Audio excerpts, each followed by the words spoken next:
hano harimo abasirikare twese hano tugiye mu rugamba. FCM 23 yatangaje inagaragaza abasirikare bashya bari bamaze iminsi mu mahugurwa, bikaba bayasoje kuri uyu wa gatanu.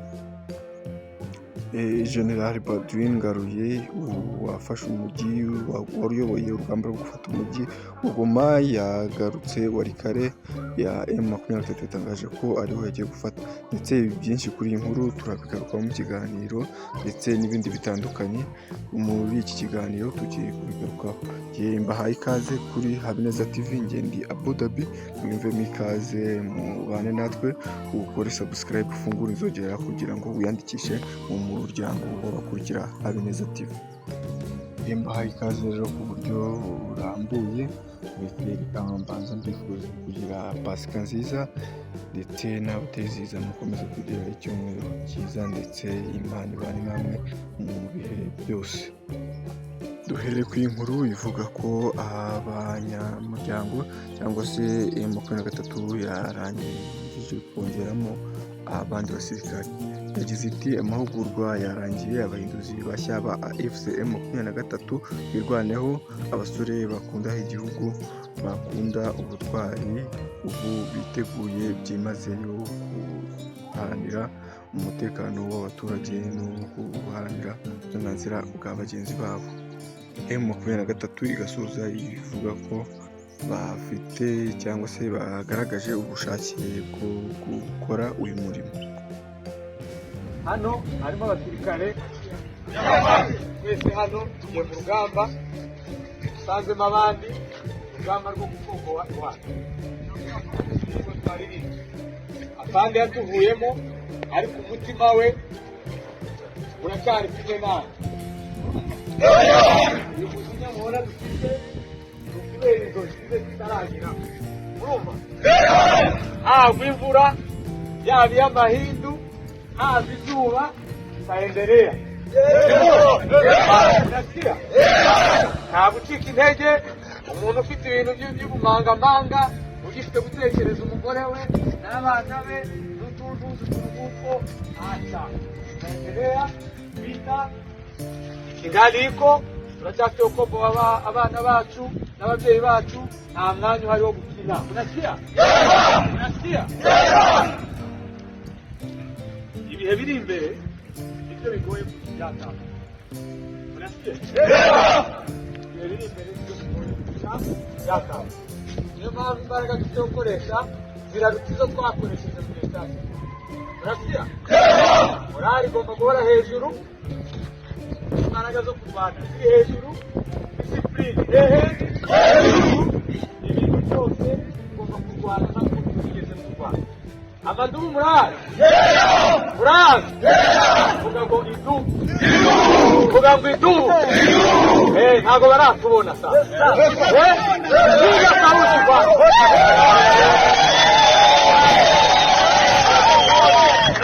Awaja tuona.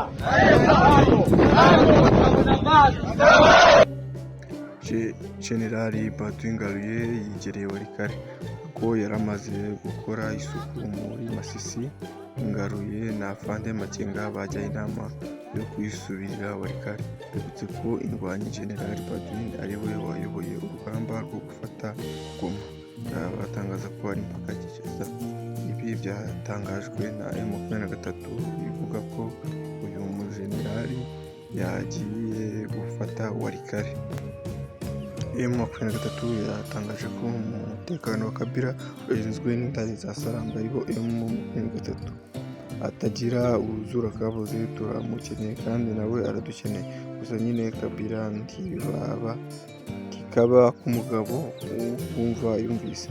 Ibi nibyo M23 yatangaje kuvugwa kuri Kabila umaze iminsi hariya mu mujyi wa Goma, aho M23 iri kubarizwa. Muri Repubulika ya Demokarasi ya Kongo haravugwa impanuka y'ubwato yahitanye abantu 148 bamaze gupfira mu mpanuka y'ubwato. Naho Hamas yasabye guhabwa imfungwa zabo, mu gihe amakuru avuga ko Uburusiya bwahaye abantu bari barafunze na Ukraine nayo hakabaho guhererekanya. Umucungamutungo wo muri Leta Zunze Ubumwe za Amerika Eric Prince yemereye Repubulika ya Demokarasi ya Kongo kurinda umutekano w'ibirombe by'amabuye y'agaciro yayo no kugenzura uburyo imisoro yikusanywamo. Amakuru avugwa mu karere reka tuhere kuri aya avuga ko umugaba mukuru w'ingabo za Afurika y'Epfo General Rudzani Mapwanya yatangaje ko umuryango wa Afurika y'Amajyepfo SADC washyizeho itsinda rishinzwe kwihutisha imyiteguro yo gutaha kw'ingabo zawo ziri mu burasirazuba bwa Repubulika ya Demokarasi ya Kongo. Mu kiganiro n'umunyamakuru wa CBC News, General Mapwanya yasobanuye ko iri tsinda ryashyiriweho mu nama yahuje abagabo bakuru b'ingabo za Afurika y'Epfo, Tanzania na Malawi yabereye Dar es Salaam tariki ya 11 Mata 2025. General Mapwanya yasobanuye ko atavuga igihe imyiteguro izarangirira, ariko iri tsinda rigomba kwihutisha imyiteguro kugira ngo abasirikare batahe vuba. Minisitiri w'Ububanyi n'Amahanga w'u Rwanda Olivier Nduhungirehe yabwiye ko u Rwanda rwabonye ubusabe bw'uko izo ngabo zizanyuzwa mu Rwanda zitaha. Tariki ya 13 Werurwe abakuru b'ibihugu bya SADC bafashe umwanzuro wo guhagarika ubutumwa bw'uyu muryango mu burasirazuba bwa Kongo, basaba ingabo za Afurika y'Epfo, Tanzania na Malawi ziburimo gutangira gutaha mu byiciro. Mu byumweru bibiri bishize SADC yagaragaje ko itegereje ko ikibuga cy'indege cya Goma gifungurwa kugira ngo zizanyureho zitaha, ariko umwuka mubi watutumbye hagati y'uyu muryango n'ihurura FC mu 23 rikigenzura wabaye imbogamizi ikomeye. General Mapwanya yatangaje ko SADC na FC mu 23 byari byabumvikanye ko bizatunganya ikibuga cy'indege cya Goma mbere y'uko ingabo z'uyu muryango zitangira kugikoresha, ariko ngo byagaragaye ko bitashoboka mu gihe Leta ya Kongo itagize uruhare muri aya masezerano. Kandi aya makuru avugwa mu karere u Rwanda ruherereyemo nyakomereza kuri aya ngavuga ko umucancuro muri Leta Zunze Ubumwe za Amerika Eric Prince yemereye Repubulika ya Demokarasi ya Kongo kurinda umutekano w'ibirombe by'amabuye y'agaciro yayo no kugenzura uburyo imisoro ikusanywamo. Ibiro ntaramakuru Reuters byatangaje ko amakuru byahawe n'ababiri bakorana bya hafi na Prince abo muri Leta ya Kongo n'abadiplomate babiri yemeza ko uyu mucancuro yumvikanye na Kongo muri Mutarama 2025. Prince yashinze ikigo cy'abacancuro cya Blackwater cyakuriye mu bihugu bitandukanye, yakigurishije muri 2010 ubwo abarwanyi bacyo bashinjwaga kwica abasivile muri Iraq. Ibi byaha barabihamijwe Donald Trump urababarira ubwo yajyaga ku butegetsi.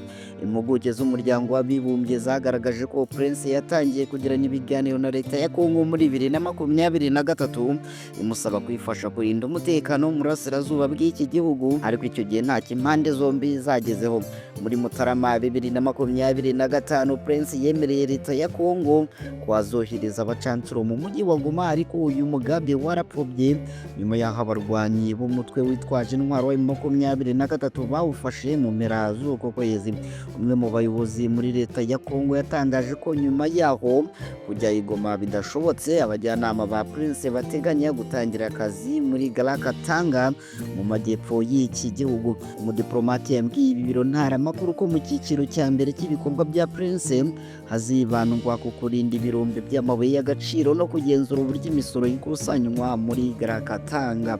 Ukorana na Prince bya hafi yatangaje ko abajyanama b'inzobere bazabanza kwibanda ku birombe binini biri mu majyepfo ya Kongo, nibabona ko akazi kabo gatanga umusaruro mwiza bakomereze n'ahandi.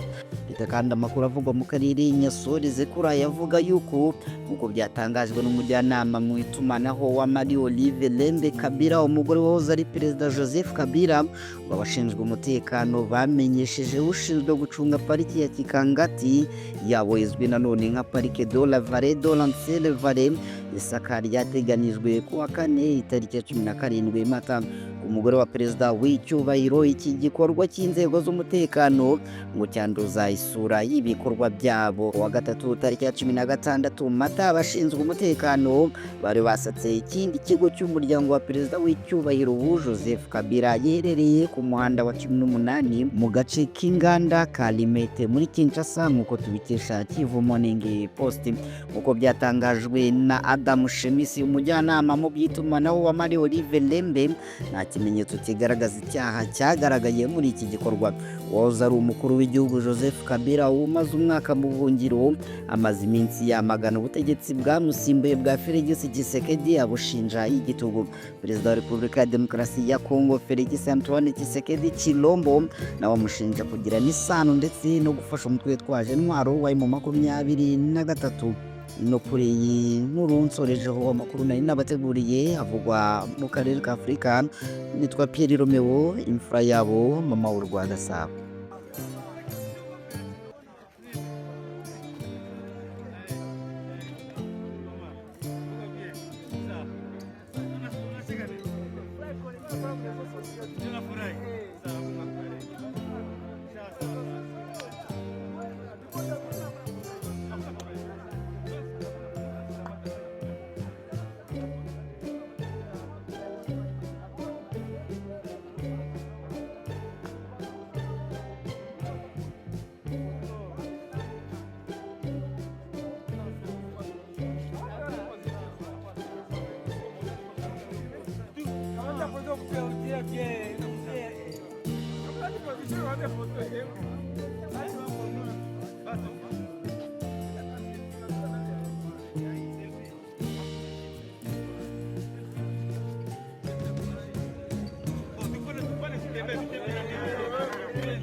Twabanye ni Abu Dhabi ni Habineza TV.